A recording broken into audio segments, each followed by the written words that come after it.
Yeah, exactly that. Exactly that. And you know that sometimes. I mean, I'm sure Diaby was screaming at him, leave it to me. Because Diaby would have known that he was probably, quite close. And he would have known he was definitely onside. So I would have thought there'd be a bit of communication. They're only a couple of yards away from each other. They would have heard each other. So I thought Diaby, either he wasn't vocal enough or he was ignored, one of the two. So, at 85 minutes, they still haven't scored. Then John Duran is thrown on and the game changed on its head. Yeah, it was. I mean, this is a bad mistake by McAllister again. I don't know what communication, but really you don't need communication. You should know what's around you. I was thinking he should be passing to Diaby here. However, he'd just come on. He wanted to make a name for himself. That was a great first touch, by the way.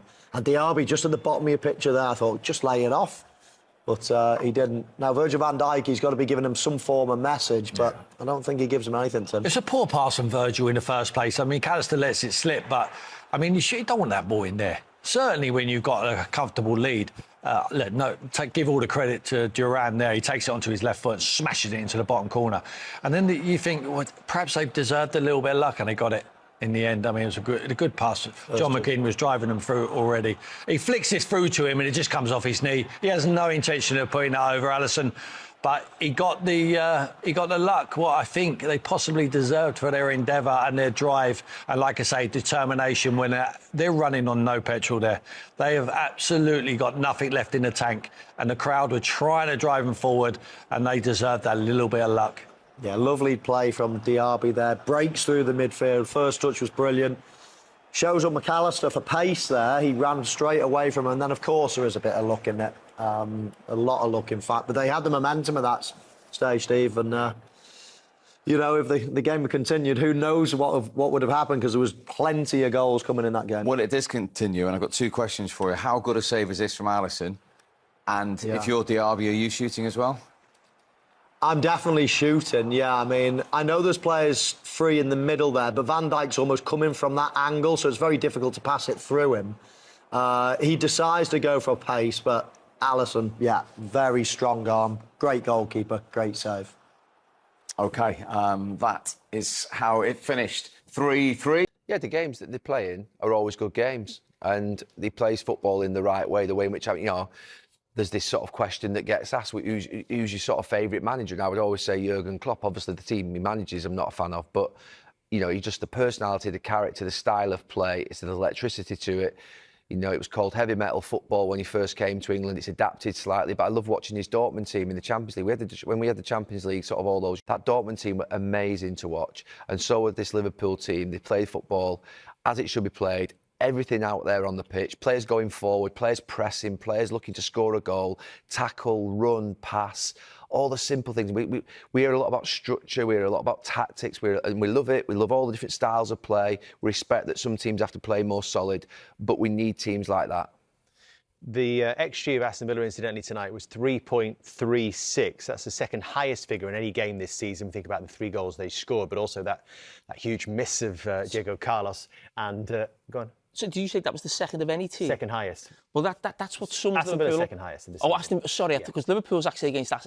I think Newcastle this season on a Monday Night Football was about 5 or 6 or something. And that probably sums Jurgen Klopp up. Is he the most exciting Liverpool manager there's ever been? Because I always think back to the Liverpool teams, maybe not Kenny Dalglish's team, but the ones that you played, and even maybe early in that, there was quite a sort of they were famed for sort of, if you like, killing the game, weren't they? Sort of back in the 70s and 80s. Is he the most exciting Liverpool manager ever? I think you're right. I think there's something in that, but that's something for the neutral. I don't think when it's your team, you want to be known as the most exciting team or the best watch or the most entertaining. No, I don't. Well, I'd rather win more trophies. No, I get that, but what I'm saying to you is... You're talking about Liverpool teams of sort of like what they did away in Europe under, say, Bill Shankly or Bob Paisley, Joe Fagan. They're not mutually exclusive, those points. You can be the most exciting team and win trophies.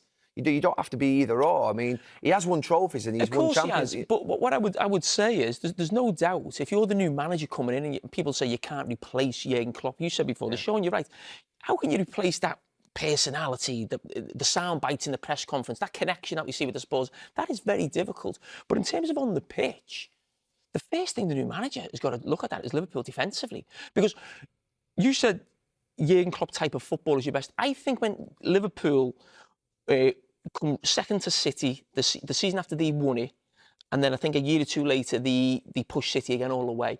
I would say that is my favourite type of football, because that is Jurken Klopp getting everything right in terms of being strong defensively, being so exciting, attacking, but it's difficult playing that football the way he plays it, such a high octane sort of style of play, and getting that balance exactly right at both ends of the pitch. It was the Wijnaldum and Henderson doing those jobs in behind Mane and Salah, wasn't it? They were sort of shuffling across, and they were providing a lot of cover for that defence, but also for the wide players who were staying forward.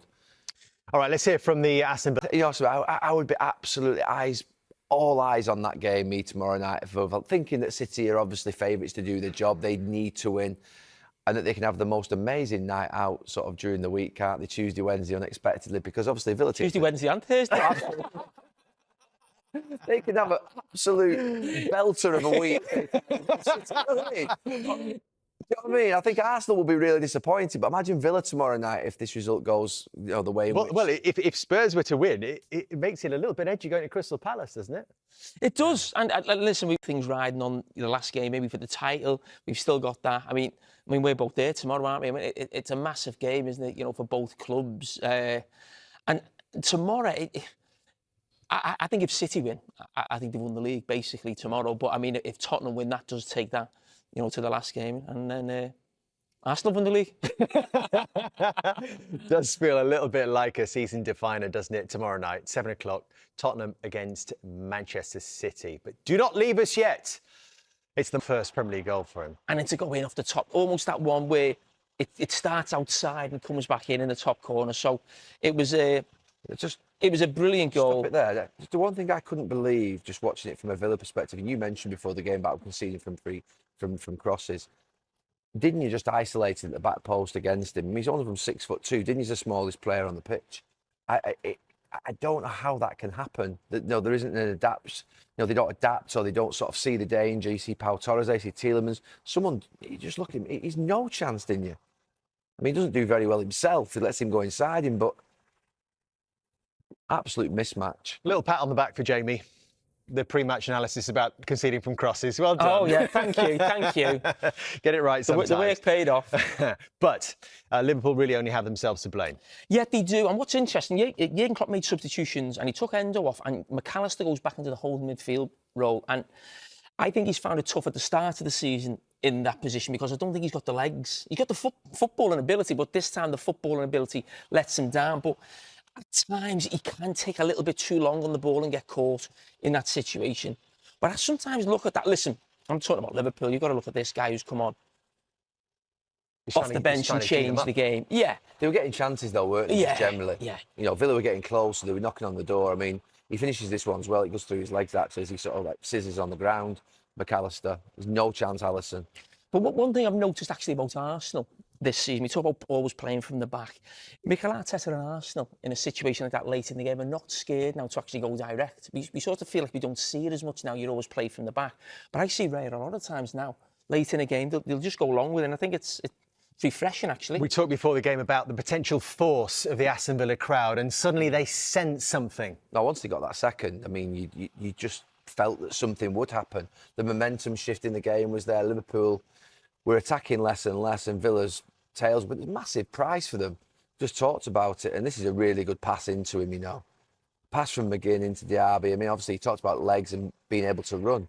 He gets done there, McAllister, on the sort of half turn, but what a play it is from Diaby. I mean, he's electric when he's like this, and then there's a bit of luck. There's a bit of luck, but is there a bit of actually intent there as well from Duran? I don't think so. I think what he may do is look to try and control it. He's so fast. I mean, this is slow-mo, so you don't really get it. I mean, it looks there like he might have meant it. He doesn't. I mean, he may just adjust his legs slightly because he thinks that he might want to control it, but it just hits him. I think, listen, he doesn't mean to do that. Of course he doesn't, but... Be one heck of a finish if he did. No, but my point being is, I think if you're actually... I'm trying to actually look at his running action and how high his knees are. Does he overstride a little bit, as if he does mean it? It feels like he lifts his knee just slightly above.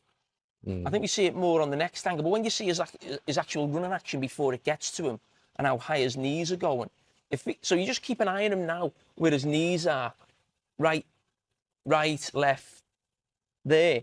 It just feels like when the ball comes in, his left knee just goes a little bit higher than maybe what the normal stride would be. He seems to just maybe lift it listen, who knows? Only he knows. But they got that little bit of luck. But over a season, you know, have they been the team who we'd say have been the fourth best team in the league and maybe deserve to be in the Champions League? I'd say yeah. They've still got to get over the line. We'll see what happens in the last 2 games for Tottenham. But maybe they deserve that luck because, as I said, I think they've been fantastic all season. Substitution to remember as well from Unai Emery, inspired, you know. Jurgen, how are those feelings? Somehow it got away from you tonight, but how are those feelings right now? Oh, it got away from us tonight. There's no doubt about that. We played a really good football game. Everything could have happened tonight as one team was playing really for absolutely everything and one team is playing football and wants to win the game. And we were really, really good. We played a lot of good stuff because Aston Villa had loads of problems. Then I'm not sure. Before we changed, we gave them too many chances in that moment. That pretty much we were not compact enough anymore. It was very intense for the boys, obviously, and then they created too much. The balls we couldn't defend in midfield. We were too often in our box. That's why we made the changes. And then we make a mistake. We're on the 3-2. That's how it is. You should not pass the ball there, but we have to show in different ways. Then could we keep it? Yes, of course, but it happens. And in that moment, we opened the door for them. In that moment, the atmosphere was there. And then they scored the equalizer. I don't even know how. Somebody hit somebody, I think, and the ball goes in. Yeah. That's it. Now I'm really. I think the character and the attitude the boys showed is absolutely outstanding, and that's most important in our situation now. So would have loved to win the game. I think directly after we changed it, a super football moment when Dom is in the box, and we had before that good moment. So, but then. In the moment when we gave away the 3-2, yeah, that was then really, really tricky. And obviously then 3-3, and then they controlled. Then they wanted to keep it as well. Yeah, that's it. That's the story of the game.